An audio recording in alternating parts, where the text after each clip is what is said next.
and more important. And that's for every guy here. We got to do it better. Our goal is to have the kind of team that nobody wants to play. And that means that we have to impose our will to dominate the competition all the time. It's all about what does it take to break you. Welcome to Nick Saban Jr. Sports Talk TV. Thank y'all for tuning in. Please like and subscribe to the channel. But like I say, as you know, as of last night, the SEC schedules has been revealed for the 2024 schedule. And right now I'm doing a Texas fan reaction, the Tennessee 2024 schedule reveal with my man TriStar. Hey, this man knows Tennessee football. And if you're on YouTube, you've been seeing him popping up on a lot of YouTube stuff. If you're on Twitter Spaces talking football, I'm pretty sure you've seen him in the Twitter Spaces talking up. But about to pull up, I'm gonna bring up my man TriStar. What's going on, man? Like I said, sitting up here in Syracuse, New York, currently.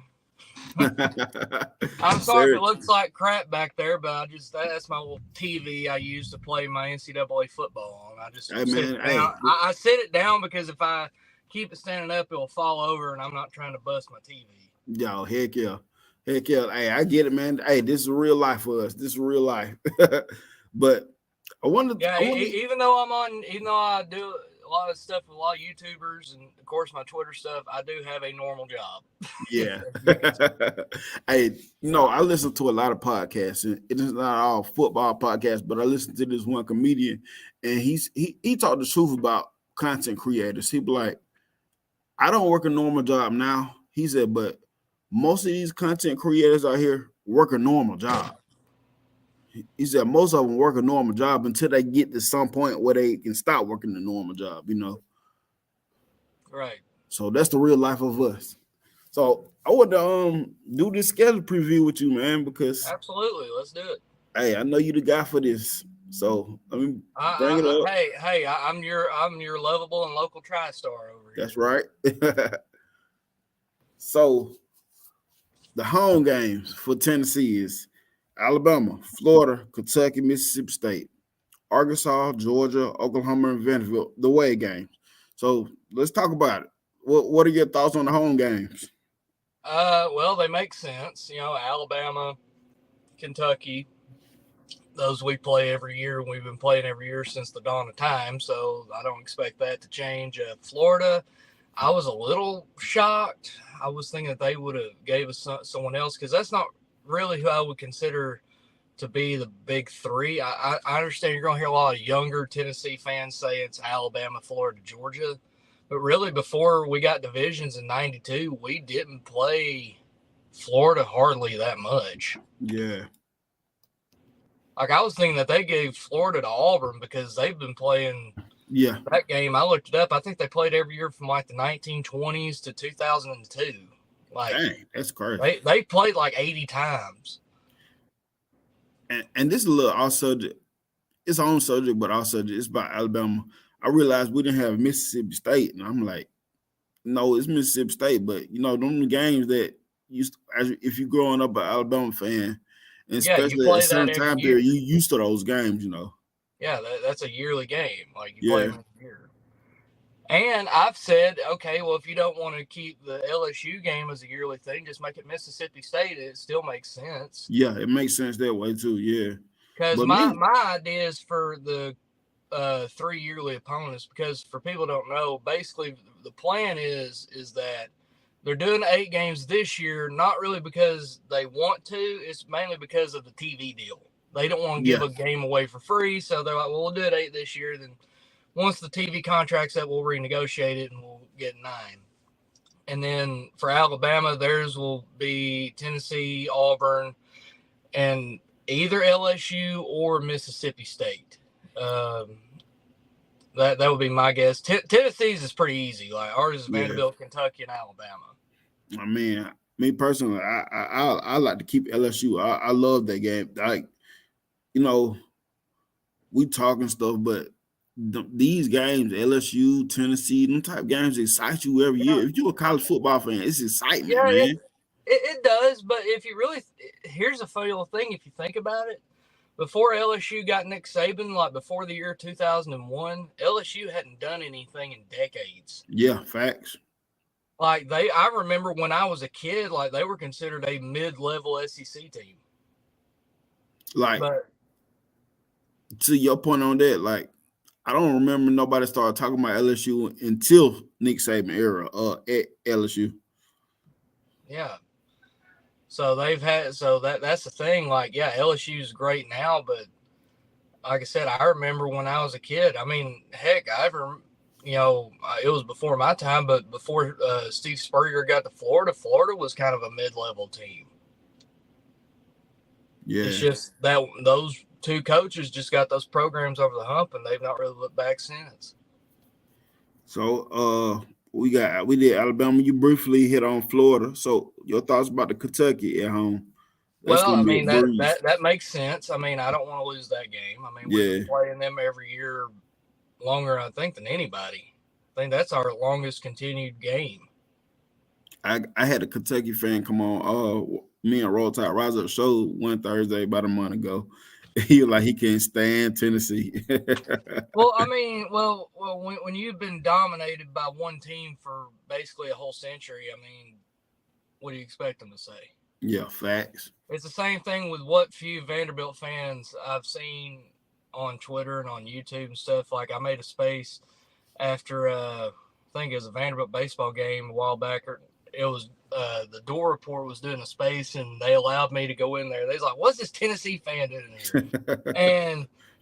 and I said, because they keep talking about on there like how apparently Tennessee fans just look down on them as human beings. I'm like, no, I mean, we don't do that. I mean, you just have a massive inferiority complex because you've been dominated by your in-state rival for, since Prohibition. So Mississippi State home game, what's up with that? Like that? I mean, I don't hate it. I mean, I don't expect us to lose that one, but I mean, facts. It's all right. Yeah, let's talk about the away games. You got Arkansas, Georgia, Oklahoma, and Vandy. Well, Vanderbilt, like I said, that's a yearly game. I expected that one. Oklahoma, I was more expecting Texas because the game sells itself, as you've heard me say a billion times, the whole battle of the UTs thing, and they've only played 3 times. They've never done a home-and-home. All 3 of their games were in the Cotton Bowl. And plus, Oklahoma was supposed to host Georgia this year, but that game got canceled because of the impending move to the SEC of Oklahoma. Yeah. So I was thinking that they were going to give that to Georgia, but they had Georgia going to Texas, which, I mean, I guess, but I would rather have seen Tennessee going out there than Georgia. Yeah. But, I mean, it doesn't matter because, I mean, in 25, we'll get to play Texas. Yeah, so. That's cool. Yep. So, Arkansas. Hey, that – who knows? Well, see, that's the thing. Like, we don't know how these teams are going to be in 24. That's facts. We don't even know how they're going to be this year, let alone 24. We don't know what players are going to be there. I mean, Sam Pittman, I really like Sam Pittman. I think he's a great human being. I think he's the right guy for Arkansas. I know they had a bad year last year, but I think they'll figure it out this year. I've got them winning 8-9 games this year. I think they turn it right back around and get back to where it was going. Last year, man, Arkansas was absolutely killed with injuries. Yeah. And honestly, I think once how they lost that Texas A&M game where the ball literally hit on top of the goalpost. That took a lot out of them, I think. You couldn't aim that thing any better. And I think that just derailed their season because I remember in that game, weren't they like top 10?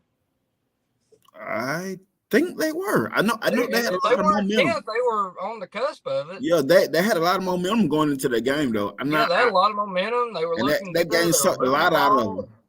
KJ Jefferson was looking good and all that stuff. Rocket Sanders was looking good. They was going to build off what they did in 21. But then, of course, right after that, correct if I'm wrong, but right after that, didn't they play you guys the next week? I think so. Yeah, so, I mean, you had that demoralizing, heartbreaking loss. Now you got the big juggernaut coming in at Alabama, who you haven't beaten since 2006, and I just think that kind of derailed their season. I think if Arkansas came out there and won convincingly against A&M, which I absolutely believe was possible, I think that game against Alabama might have been a little different because now they're playing with some swagger. They're playing, they're confident, and they know they can do it and all that stuff. Because a lot of people don't realize when you lose a game like that and how they lost that A&M game, and then the very next week you got arguably your toughest opponent in Alabama, with Bryce Young. So, yeah, that probably killed their confidence. Yeah. But like I said, overall, I mean, outside of the Oklahoma thing, I can't really complain about it. I mean, it is what it is. And that's about all there is about that. I mean, yeah, I just wanted to get you on, man, to just talk about it a little. Absolutely, talk about it a little bit. Anytime. And see, I'll say what you think of this since I'm on here. Here's my suggestions for the yearly opponents. So, like I said, for Tennessee, it's pretty easy. You got Vanderbilt, Kentucky, Alabama. For Alabama, I would do Tennessee, Auburn, and if they don't want to make it a murderer's row, put Mississippi State in there because they've been playing them every year since the dawn of time. For Florida, here's a good one right here. Florida, I would put Georgia, LSU, and Auburn. I like it. And then for LSU, of course, that would be Florida, Arkansas, and I do Texas A&M. I wouldn't put Texas. Okay. Because they've actually got some history with A&M. They don't really play Texas that much. Yeah. And Texas is probably the easiest. Oklahoma, A&M, and Arkansas. Yeah. I get that. I like it. Like I said, man, I ain't gonna hold you up longer. I just wanted to get on, do a little quickie, and get your thoughts, because I know Tennessee fans, but you the one that I know that they could break it down. Like, I have an uncle that's a Tennessee fan, and he's one of those old school Tennessee fans that he can tell you about a lot about the older guys, you know what I'm saying? But you know the history and you know what's going on currently. So that's why for my Tennessee stuff, you my guy for my Tennessee stuff. Yeah. But like I said, man, I do appreciate you having me on at any time. But like I said, man, I'm just looking forward to this season. I'm not really worried about that schedule next year because we've not gotten through 23 yet. And I've got big hopes for Tennessee this year. Like I said, I think Tennessee, my prediction, and I put it there on Twitter and it blew up. I got Tennessee going. I got Tennessee going 11-1 with a loss to Georgia. Lost to who? Georgia. Well, I'm gonna have 2 losses then, right? No, I said I've got Tennessee going 11-1 with a loss to Georgia. Oh, I got 2 losses for Tennessee. I already know who that second loss is. Yeah, I'm just joking, man. Yeah. But man, thank you, TriStar. Appreciate your opinion and your thoughts. Love you. And I'm out. Roll Tide. Like and subscribe to the channel. We just got the Tennessee fan reaction from man TriStar. But thank y'all for tuning in. Please like and subscribe to the channel. And I'm out. Roll Tide.